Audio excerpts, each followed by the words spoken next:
Hello, this video is going to be your Hyrox race day bag checklist. Just thought it'd be a really useful video to make. I've done 2 Hyroxes now. In my first Hyrox, I definitely wasn't as prepared. I didn't take all the essential items that I didn't even think that I needed. I learned a lot from it for my second one, and I was a lot more prepared. It made the process a lot easier. So I just thought I would share some of the items that I take with me that might also help you as well. Maybe some stuff you've never even thought about taking in that. So obviously we've got our bag. I'm going to be rocking the Built for Athletes 45 litre bag. This bag is incredible. Not sponsored, by the way. It's got all the space that you need. There's loads of different compartments in here. It definitely helps me fit all the stuff that I need on for the day. Plus, once you complete your Hyrox, you get your wee patch, you can add it on, and once you do some more over time, you can get a good wee collection here. Really, really good bag. We'd recommend if you've not already got one. I'm just going to go through all the kind of items that I take. Obviously, you don't have to get absolutely everything, but what I found is that preparing your race day kit can make or break your race. It's absolutely crucial that you are taking some of the essentials that you might need for race day. So I've got the Built for Athletes bag rain cover. We live in Scotland, it's always bloody raining here. I don't want to get all my items absolutely drenched heading into race day. So this is absolutely crucial that I take, just to keep my bag, dry, keep it cozy as well. I've got the Built for Athletes hand towel. Now what I found, even in my second Hyrox, again, I might actually chalk up when I get towards the Pharmacari station, but when I got to the wall balls, I was finding that I was losing a lot of grip. I was very, very sweaty. I already had my t-shirt off, I couldn't wipe my hands anywhere, my shorts were already sweaty as well. Especially when I get to some of the water stations, just to keep me from overheating, I do pour some water over me, so my shorts were a little bit wet from there as well. So I thought this would be absolutely crucial to take. I saw another athlete using it, and it looks like it was absolutely clutch, and definitely helped him through the process there. Now again, with us being in Scotland, it's absolutely freezing, it's absolutely Baltic, so I've got a nice cozy woolly hat, just to keep my legs nice and cozy. We've got some gloves. Might not wear them, but again, it's always better to be more prepared than underprepared. I've got my race day jacket. I just got this from Amazon. It was very cheap. It's nice and lightweight, but still going to keep you cozy as well. It's very, very good for warming up in, just until I'm feeling nice, warm and ready. Supplement wise, I'm going to be taking some creatine. It's just creatine monohydrate, 100%. Don't get the flavoured one, it's not as good concentration there. You're definitely not going to get as much benefit from just the unflavoured ones. Electrolytes, again, absolutely crucial. You've got to make sure that you are hydrating enough leading up to race day and on the day itself. I've got the Berry Blast one here. This is just the fuel one, body fuel one. I've also got the blue raspberry one as well. Not sure which one I'm going to take with me yet, but I will definitely be taking one of these bad boys to keep me hydrated. Now, post-race, a lot of people kind of forget about taking different kind of shoes. Okay, obviously your race day trainers are really important, but post-race, I get my shoes off and I whack on my good old Crocs. Absolutely absolutely comfy. Comfort's absolutely key. You can wear sandals if you're a Croc-er. Crocs are great. Definitely recommend getting a pair. I'd also take my race day shoes. I've not got them with me to show you in the video. They're at the gym right now, but I'm going to pick them up tonight. I'm going to be rocking the Puma Deviates, number 3. Still quite new to me. I've used them probably about 5 to 6 times in training sessions. They feel pretty good.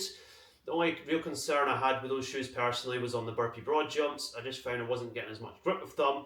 I did change up my technique ever so slightly, and yeah, they're feeling quite good. So hopefully on the day, fingers crossed, they're going to go down well. But definitely noticed improvements on like the sled pushes and stuff. I definitely get a lot more grip through them, and that's absolutely crucial. I've got nose strips. Again, I like to wear these, the sleep, just before race day. Just helps me breathe a lot better. I don't know, the way my nose is kind of built, it's always kind of a little bit blocked anyway. Definitely helps me breathe a lot better. I might wear them on race day, I'm not decided yet. I definitely want to look to get slightly better ones, because I find with these ones, because they're quite cheap, once I get sweaty, they kind of come off and it's not really great. But again, warming up, I'll always pop one of these bad boys on just to open up my airways, help me breathe a lot better. Yeah, just one of those good things to take. Obviously I've got toothpaste, toothbrush, essential.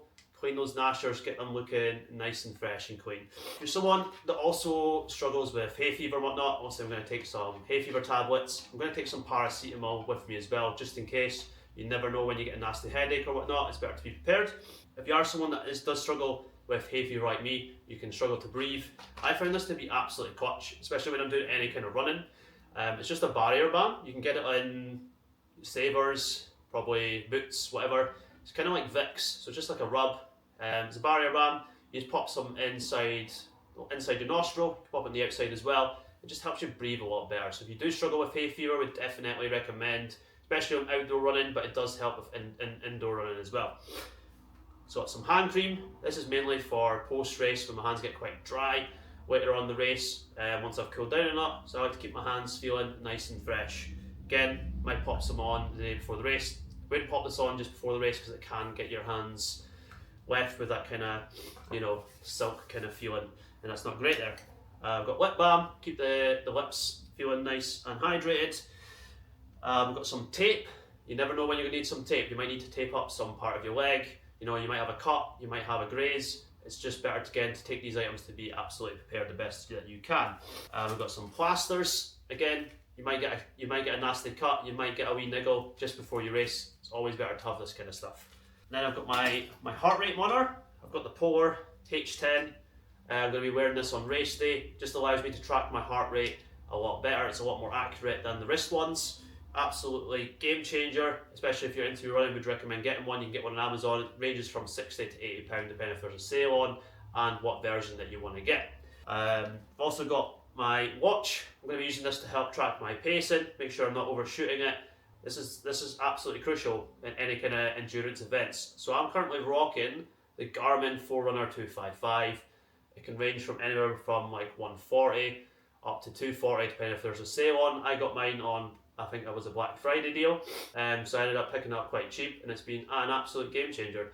It definitely helps me. Now with the race in Glasgow, because the race map's now out, we know exactly how many laps we're going to have to run. So I can kind of gauge my pace using the lap timer function button here. So if I know I'm going to be rocking maybe a 440 kind of pace, if the laps, I think the first lap was 2.1, that's on the race map. So I just kind of divide the pace that I'm wanting to run by the number of laps that I'm needing to run. It just helps me keep on track with things there as well. So if you don't have a watch already, would recommend that you invest in one. It's absolutely a game changer there. And I've got a Sharpie pen. This is something people don't tend to think about taking, and this is just so I can, one, write my race number on my arm, especially if I'm going down the night before. I don't want to write my race number on too early, so I'm going to have a shower and stuff. It might rub off, so it's really important that I can write my race number on my arm.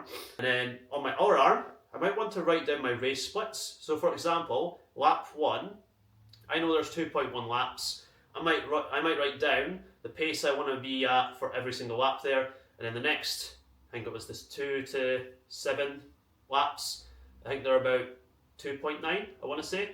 Could be wrong. So again, I would divide that by the pace I want to hit, write down the pace that I would like to achieve when I go round each time. Just helps me keep on track. Better to, again, be prepared so you're not overshooting your run, but you're also not undershooting your run either. That's going to be absolutely crucial there. Moving on to this, I've got this kind of gel kind of toe thing. I don't know the actual name of it off my head. You get them in Savers, they're really cheap. Now for me, I found that I get quite a lot of blisters and my feet kind of bleed on my toes, especially on my left foot. So if I just put one of these bad boys on my second toe, I've never bleeded since. This definitely helped clear up the issue there. It made it a lot more comfortable, especially to run on, especially when we were running in a bit more longer distances and whatnot. Now, I'm someone that can struggle with anxiety and stuff. And I struggle to kind of switch off, especially if I'm around a lot of people.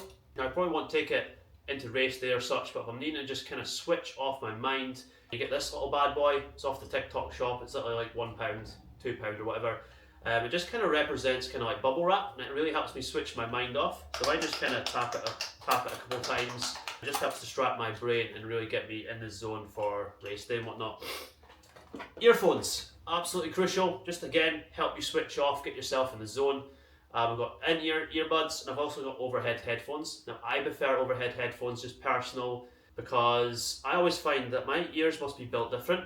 My left one always falls out my ear. Doesn't matter what I'm doing, it always falls out, and that's just a pain in the ass, and no one wants that. Not sure I'll take both, but I'll definitely be bringing my overhead headphones, but these are a little bit more convenient. Now I've got cooling free spray. This is absolutely crucial for post-race. You know, when your muscles are feeling quite achy, your joints are being used and battered. I like to spray this bad boy on my calves, my knees, everything.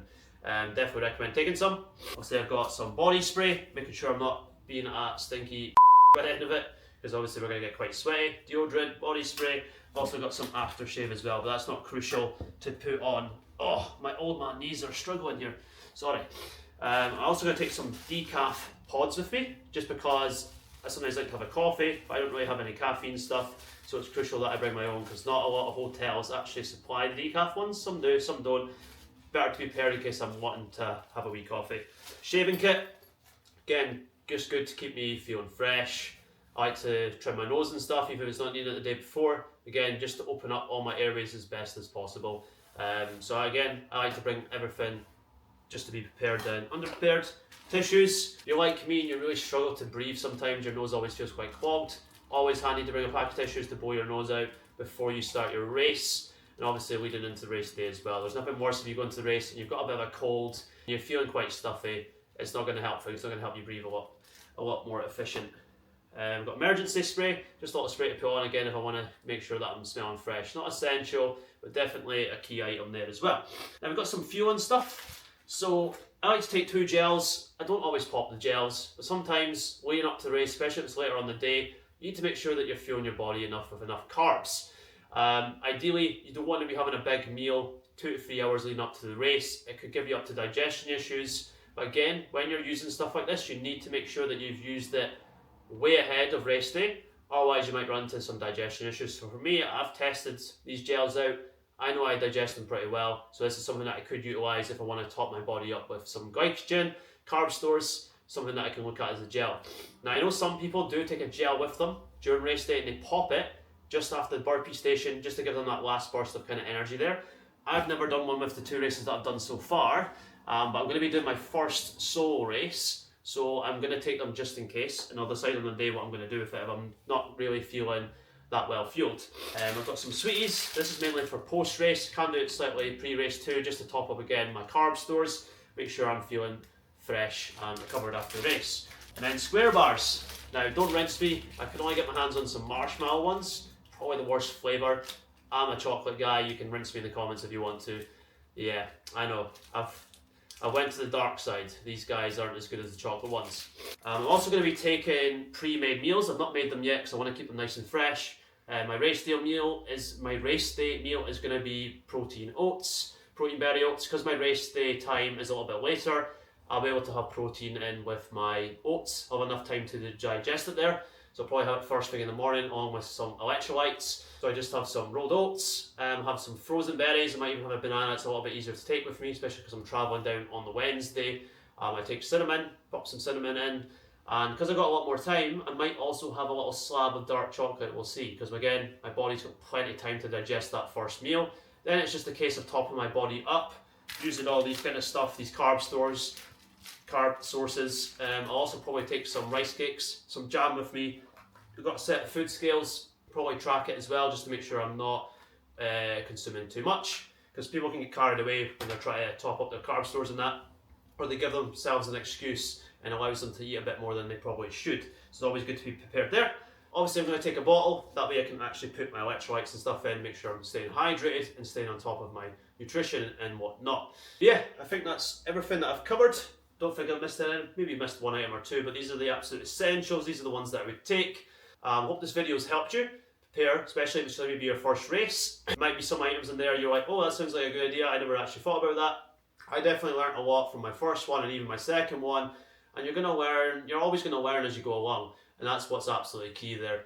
If you'd like a full breakdown of everything you need to know for your Hyrox race day, just pop a message down in the comments. You can message me over on Instagram and I'll pop you over that free training video. Okay, hope you enjoyed the video. Let me know what you thought in the comments. And if you've got a race coming up, good luck. Let me know how you get on. Oh my old knees. Oh no.